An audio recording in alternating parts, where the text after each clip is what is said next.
Hi guys, welcome back to the channel. We're just getting back into riding now. We've been out on the GPX, we've been out on the KTM TPI as well. Just getting ourselves back into some bike fitness for 2023. But we're going in a slightly different direction this year as well.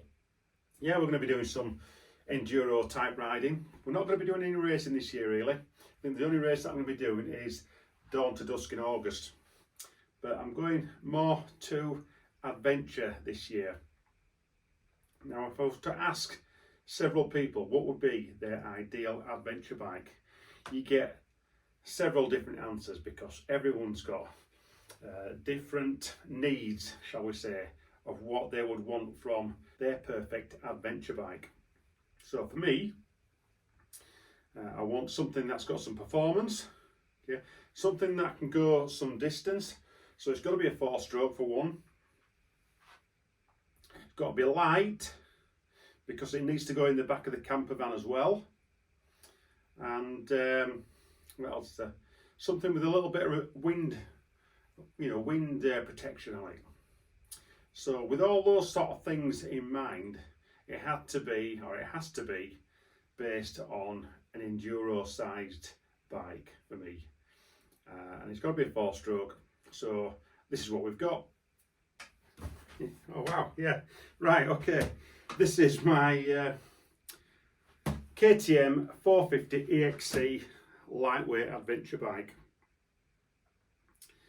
Where do I start? Back in lockdown 2020, I built a 2-stroke bike, based on my old 250 into a lightweight adventure bike, a lightweight 250 2-stroke bike, which was a great bike for green laning. And I did Dawn to Dusk on it in 2021, a 24-hour event with my friend Mike.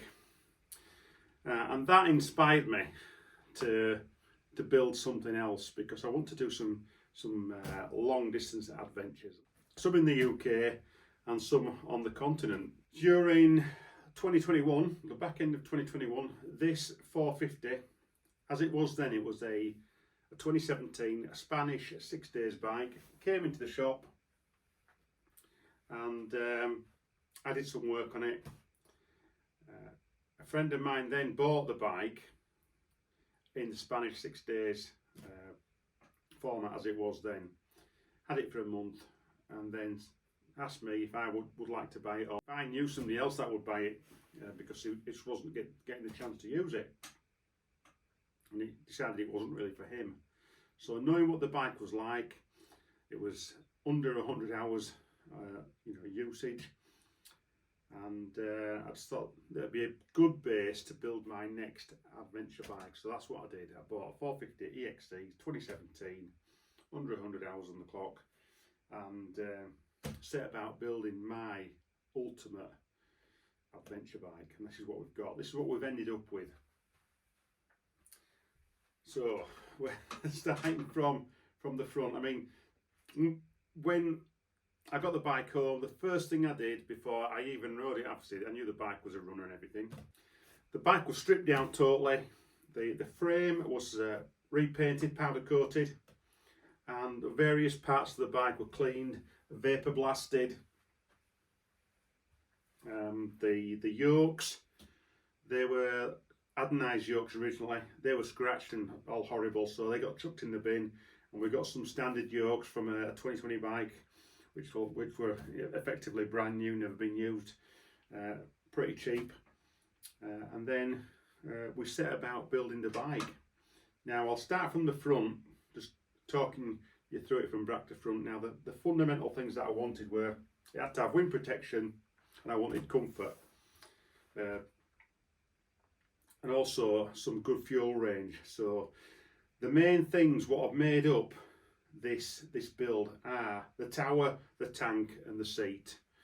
Okay, so starting from the front, we've got standard suspension on the front at the moment, stock suspension. I've not really done anything with that. The budget is virtually at an end now for the moment. At some point or other I will upgrade the suspension to TBR stuff which we do at Eurotech, which is very similar to the K-Tech ORVS kit. It will create dampening and rebound on both sides, so that's for the future. At the moment I can manage with it as it is for the type of riding that I'm doing. So the wheels, the front wheel and the rear wheel, they are the original wheels of my 2019 300 TPI, which I never used. I think they were actually used once actually, so the wheels are like brand new. And on the tyre front, we've got Mitas EO9 rally tyres on. We've then got the tower system set up on it. It's the Nomad ADV tower, supplied to me by Ollie at Wrench Ride over in Manchester. Fantastic guys, Ollie. If you want any rally parts, he is the UK supplier for Nomad and other rally products in the UK, so you can find him on the internet quite easily. That's Wrench Ride in Manchester.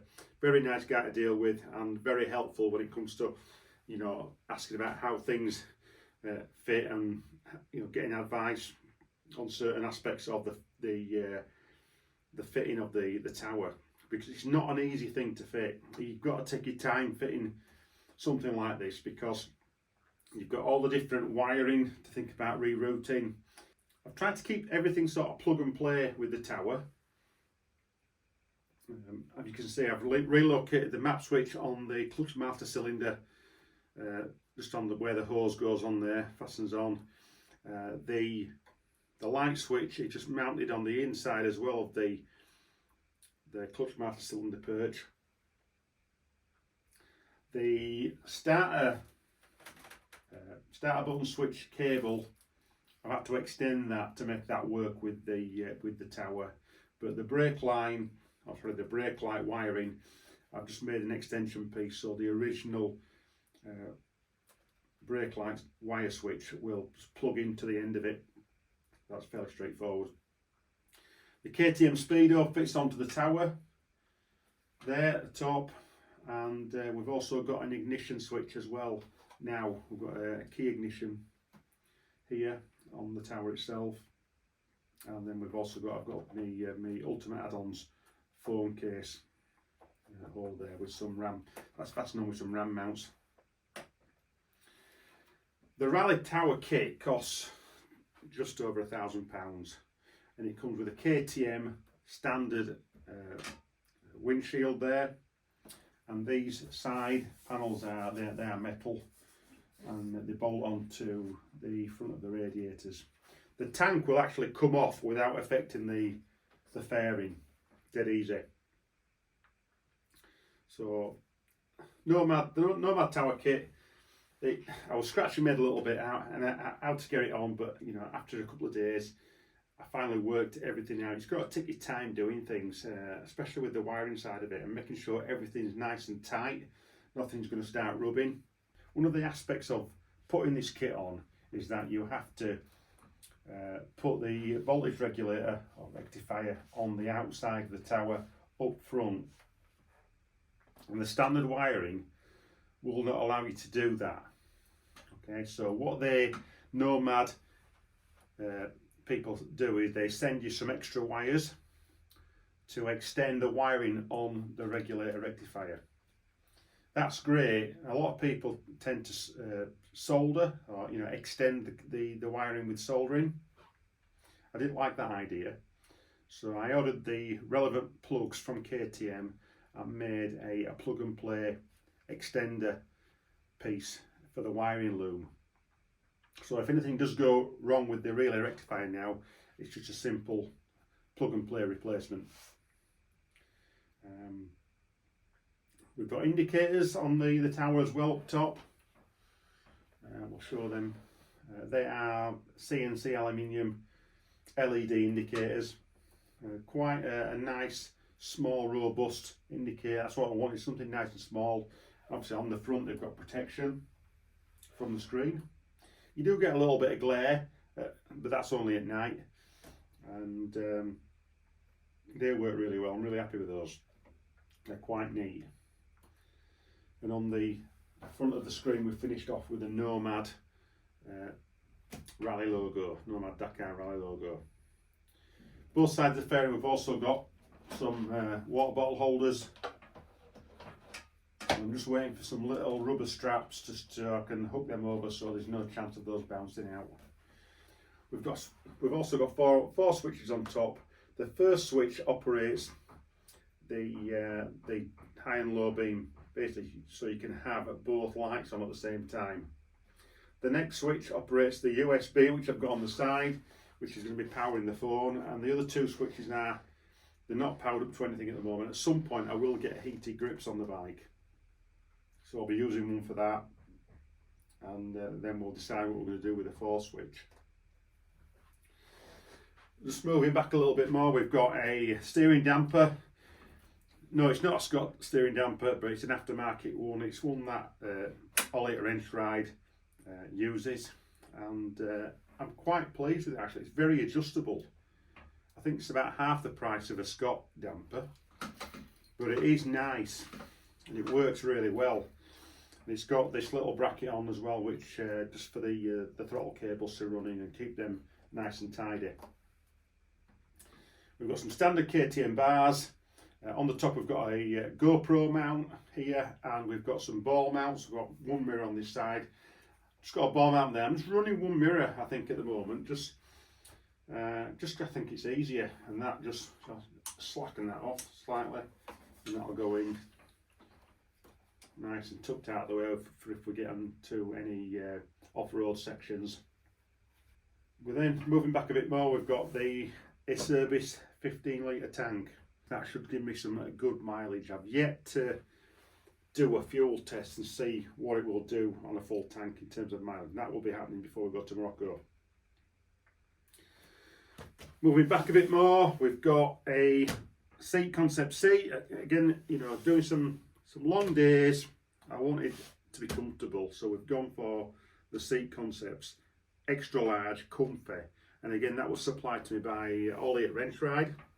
Not the cheapest of seats by any means, but you know, I wanted something that was going to do the job, and they get good reviews, and hopefully it will do me some good service. Moving back, we've got the Tusk rack from America. I looked at all sorts of racks. There's quite a few out there, to be fair, and they all fit in sort of different ways, and I found that this was probably the best rack for what I wanted, in the way that it fitted onto the bike. It actually fits onto, take that off. One side of the rack clamps onto the subframe on this side, and then the other side of the rack clamps onto where the exhaust mounts, the two mounting points for the exhaust. And it's a nice strong bit of kit. It's fitted well. The hardest part of this fitment was that you have to make a hole in the inner mudguard for the bracket to go through, which is quite difficult. I was just, I'm trying to get it nice and neat as well, but I've managed to do what I think is quite a good job underneath, and using some high quality black silicone adhesive, it sealed it up nicely.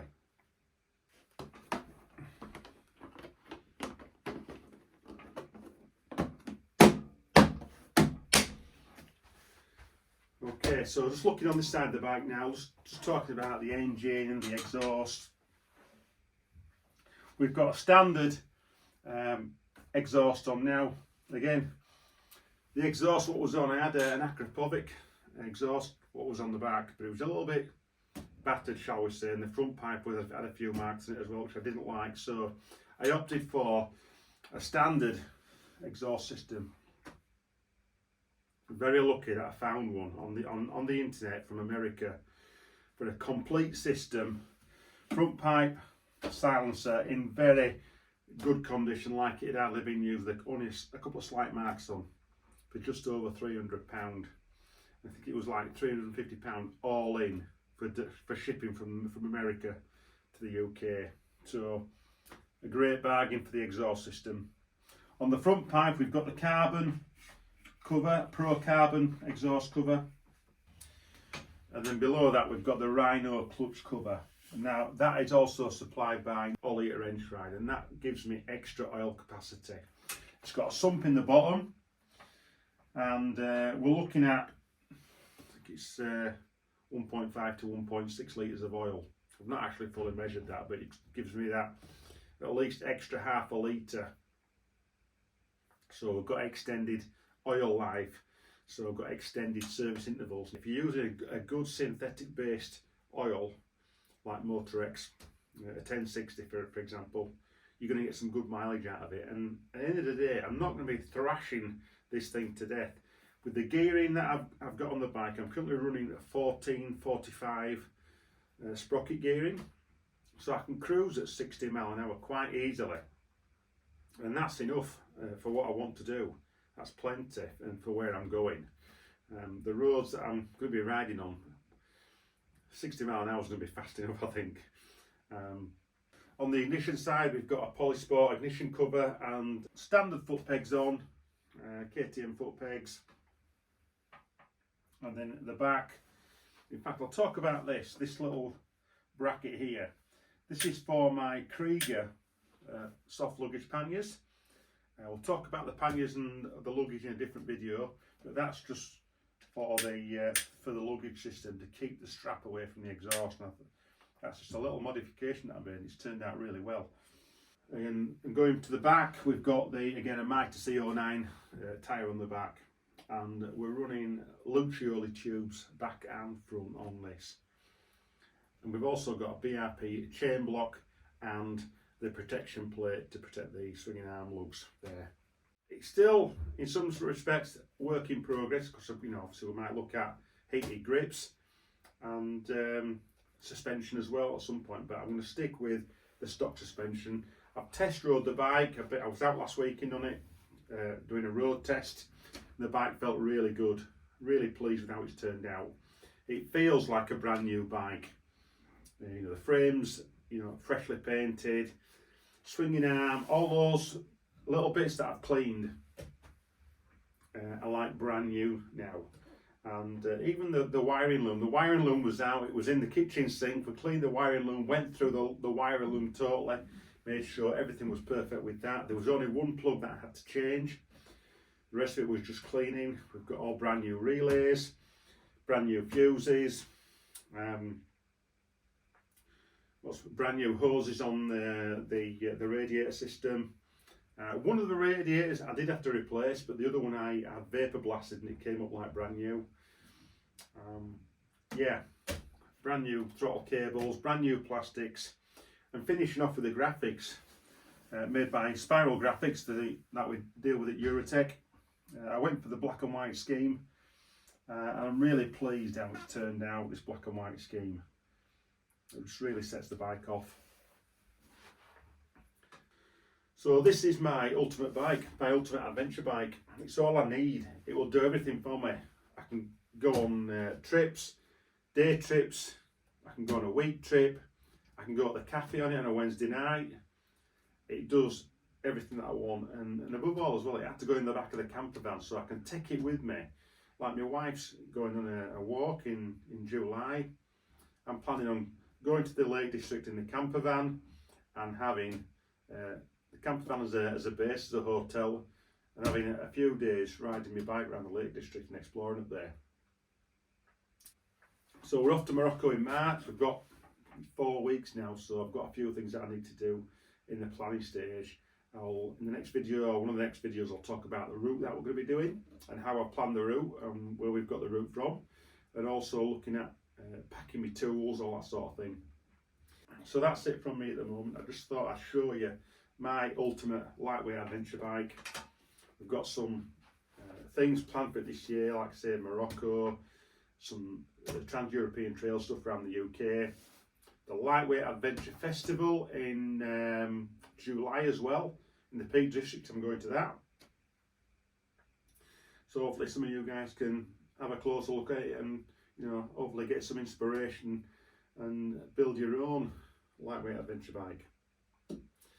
Okay, so that's it from me, guys. I'll be back soon. Stay tuned. Hard Enduro and Adventure Media at Eurotech.